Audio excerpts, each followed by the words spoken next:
Hello and welcome to this episode of Kennedy Saves the World.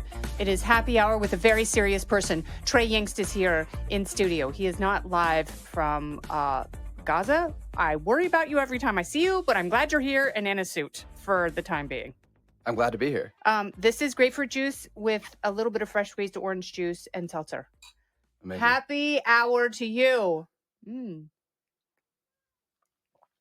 That's good. It is, and you said this is very Middle Eastern, which I didn't even mean to make you feel more comfortable. No, it's great. It's great to feel like I'm where I live. Yeah. I wouldn't say home, but where I live. So tell me how you're getting back, because it has been there. You're flying into a war zone. Yeah. And so it turns out commercial airlines don't really like flying over war zones. So you were telling me United suspended all of their flights into Israel. So how are you getting back to where you are based and report from? Yeah. And so normally I would fly Newark to Tel Aviv direct on United. How long is that flight? That flight's 12 hours. Okay. 10 Do you have good status on United? Yeah. Nice. Yeah. But, and I like United. But since the war started, you can't fly a lot of airlines because they don't have missile defense. Now, this is interesting, and this is really in the weeds. That I did not see coming. You didn't see it coming, and that's why we're here, to talk about Are there airlines. commercial airliners with missile defense? El Al, the national carrier of Israel, that is really the only airline since the beginning of the war that has maintained a relatively regular schedule, has the ability to launch flares from commercial planes to intercept missiles that would be fired at the plane. Oh my garden. And the majority of the pilots are former Air Force pilots from Israel. Okay. And so they can pull some maneuvers. Absolutely. Like all of a sudden you're doing lateral G's and barfing all over your seatmate, but you're going to be safe. But you're going to be safe, and that's what's important. That is unreal, because I'm always curious, like, what sort of defense system does Air Force One have? And they never talk about it. Like, that's classified. It's flares. Wow. But I did not know that commercial planes had potentially the same sort of equipment on board. So now you can't go directly to Tel Aviv. You've got to fly through Europe, and that's my plan. How do you get there? Tonight I'll fly through Amsterdam and change planes, which is a bit of a hassle, but it is what it is. It's much easier to change planes than it is to change vehicles inside Gaza. And so it's all relative, Kennedy. So you go through Amsterdam, and then is it like you can go Amsterdam to Tel Aviv? Yeah. Okay, yeah. Good. And there are still some European airlines we're that are Dutch, flying. which is almost like Swiss. Yeah. We mean you no harm. Exactly. There's some airlines, especially European airlines, that are still operating flying to Tel Aviv. There are just fewer flights. And part of that has to do with the fact that they route flights in a specific way to Ben Gurion Airport, the only airport that has international flights from Israel. Oh. And so you fly in a very specific pattern. And when there's rocket fire, as people have actually taken videos out of the window of commercial airliners, they have to make sure that the air defense in Israel doesn't shoot down a plane. And so it's very calculated how they get into the country. And it's intended to make sure that the passengers are as safe as possible. So people who live in Israel have been used to conflict for, most people, their lives. How is it affecting other parts of Israel that are not close to Gaza? Is it business as usual, or has the country kind of shut down and slowed down? At the beginning of the war, it had shut down and everyone was in conflict mode. What's interesting now is there's such a disconnect from what's happening inside Gaza to what's happening in the heart of Israel. Mm-hmm. So at 45 minutes apart, you can be unable to get a restaurant reservation in Tel Aviv and then drive south and be in the middle of an active war zone. Yeah. And that's how close everything is. That is so close. That's wild. I'm trying to think. That's like driving from Portland to Corvallis when I was in high school, trying to go to an Oregon State football game. Exactly. So have you talked to the protesters in New York? I haven't, no. Okay. Because they terrify you, because they're stinky and irrational. I try to stay out of you're less domestic scared. coverage. I'm a foreign correspondent. Okay. Have you talked to people within Hamas, and do their demands sound like what you're hearing from college students here? Yeah, I was texting with them this morning about these negotiations that are ongoing. And what's interesting is that the demonstrators don't seem to make a distinction between being pro-Palestinian and pro-Hamas, something that Palestinians in the Middle East actually do make a distinction about. And many of them do support Hamas, but many don't. Okay. And a lot of people, for context, forget that Hamas is also a political party in the West Bank, for example. And so There are many people that support Fatah and the Palestinian Authority ruled by Palestinian President Mahmoud Abbas. And then there are also people that support Hamas and want them to be in power. The demonstrators don't make a distinction between being pro-Palestinian and pro-Hamas. And I think that's an important point because they are now painting a broad brush for what it means to be Palestinian in the Middle East. And they're not talking about the Palestinians that live in Jaffa, just south of Tel Aviv, where people go surfing Mhm. alongside each other.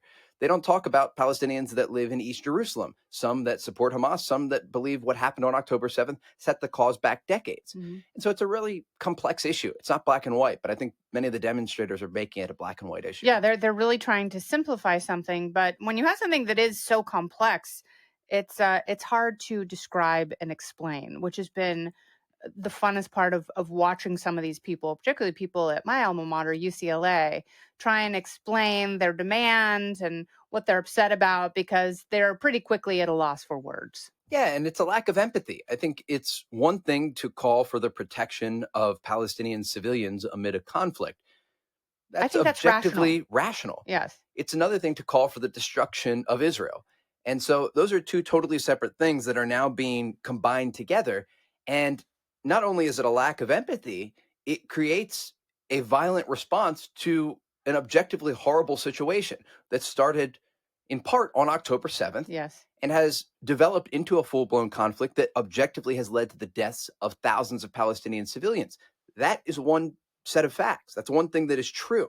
There are also other facts, and that is that the Israeli population is traumatized after what happened on October 7th. There are still Israeli soldiers dying amid this battle against Hamas. Just 48 hours ago, 4 Israeli soldiers were killed in a rocket and mortar attack along the border. Mhm. And so it's not black and white. And I think that our reporting, when we focus on this story, I try to report through empathy, understanding that Jewish students in the United States are terrified to go to class. They're afraid of their classmates calling for their death. Yeah, they've been attacked. I mean, Yeah. not only have their civil rights been violated and that they don't have free association on their own campuses that they're paying for and they're abiding by, by and large, the student code of conduct. But they also they feel like you've got a group of people who are new to this cause who are calling for genocide in the name of stopping genocide. Don't go anywhere. More Kennedy Saves the World right after this. So I really I feel for people. I feel for people in New York City, who normally can walk around the street and wear a yarmulke and, it's no big deal. We're in a melting pot. There are people from all corners of the earth, all different world religions, and that should be fine. But it's not, and people are terrified for their own safety. But then you have people who are in the encampments who are like, this is a humanitarian crisis. We need gluten-free food. How is it different covering an actual humanitarian crisis based on some of the reporting from, some potentially exhausted and stinky college students and agitators?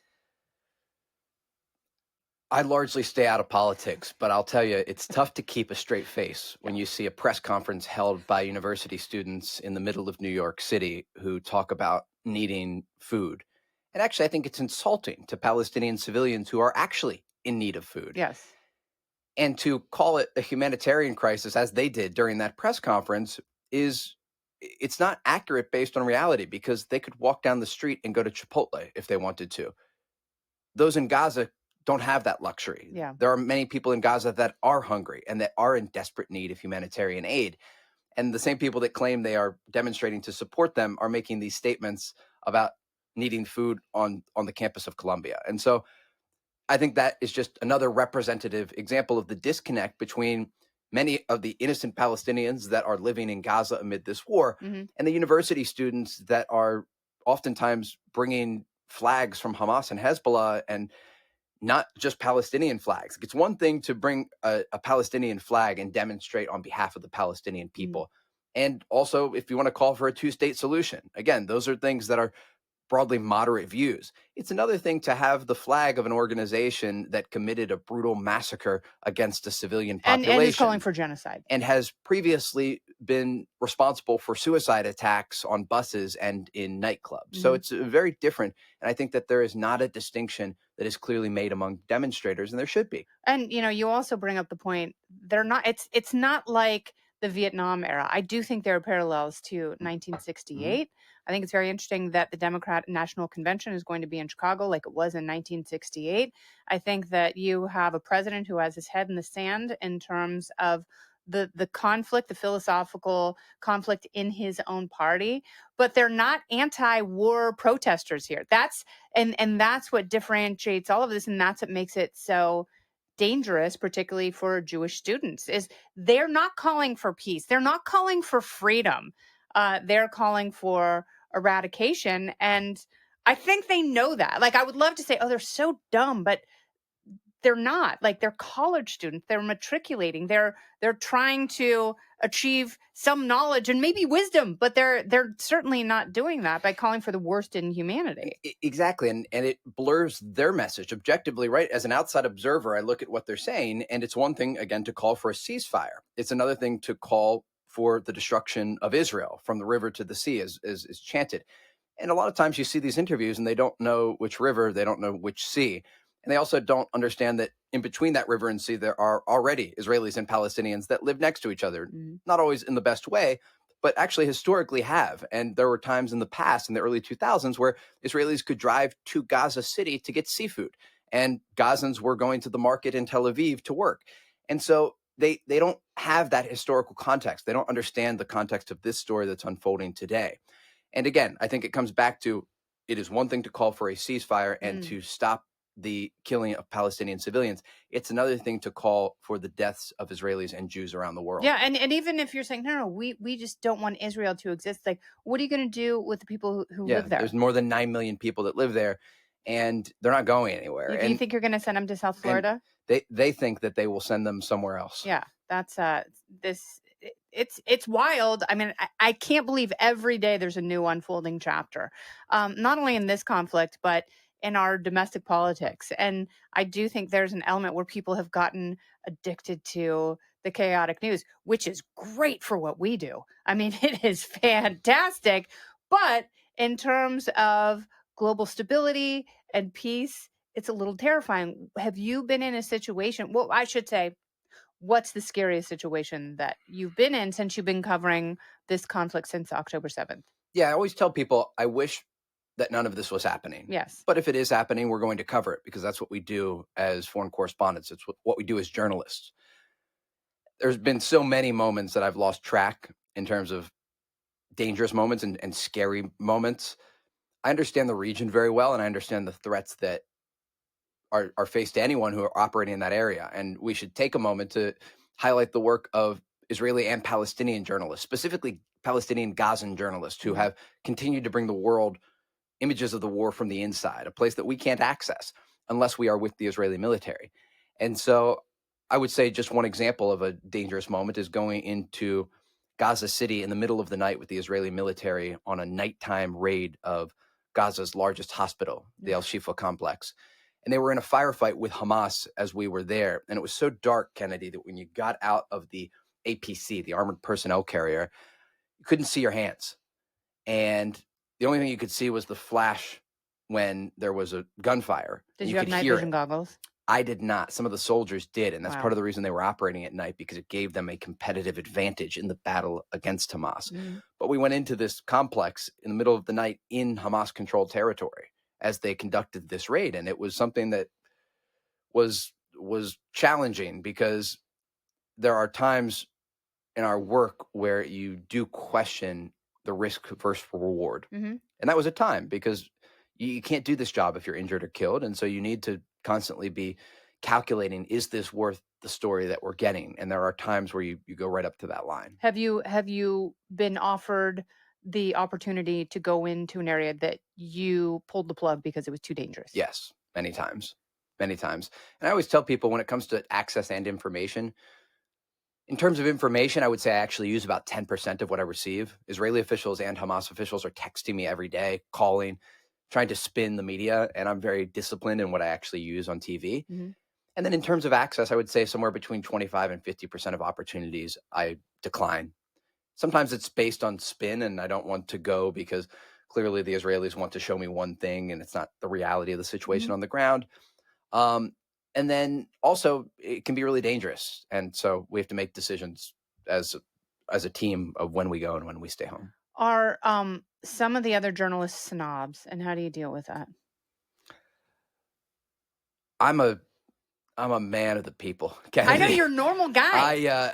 Like I know how you interact with your colleagues. It's like funny. You're jovial, Yeah. you're curious, you're fun. But I see some of these people reporting on other outlets. I'm like, that person's a snob. I can tell. And that person would be no fun because they're hyper competitive. And I think that's more dangerous for everyone. I'll say two things. Some of my best friends work at competing outlets. Like my two best friends, one works at CNN and the other works at CBS. And is it Wolf Blitzer? It's not. Okay. All right. No. He's a nice guy, though. Sure. I met him at the correspondence dinner. I'd met him before, but he's a nice guy. And then I'll say in terms of competition, nobody competes with us. That's absolutely right. We're in our own lane. We're doing our own thing. And I don't even think of what other journalists do. And people ask me that question a lot because it's a competitive beat. There are an elite group of foreign correspondents. There's not a whole lot of people that do what we do. And they say, well, you must be competitive. I tell them, turn on the TV. We're not competing with anyone. We're in a league of our own. And I don't say that from a place of ego or to be cocky. It's the simple reality of the work that we do and the work that our team does and the support that we receive internally to get that work done. No one tells us what to report here. No one tells us where to go. We go, we get the story, and we bring it to the audience. Oh, beautifully said. I will drink a mocktail to that, sir. To you. To you, Trey Yingst, and your continued incredible reporting. Thank you for being here for Happy Hour. Thank you. Makes me very happy. This has been Kennedy Saves the World. Wait, hold on. Along with Trey Yingst, I'm Kennedy. Listen ad-free with a Fox News Podcast Plus subscription on Apple Podcasts, and Amazon Prime members can listen to this show ad-free on the Amazon Music app. Oh, go ahead and leave me a review while you're there. I'd love to hear what you have to say. You've been listening to Kennedy Saves the World on the Fox News Podcast Network.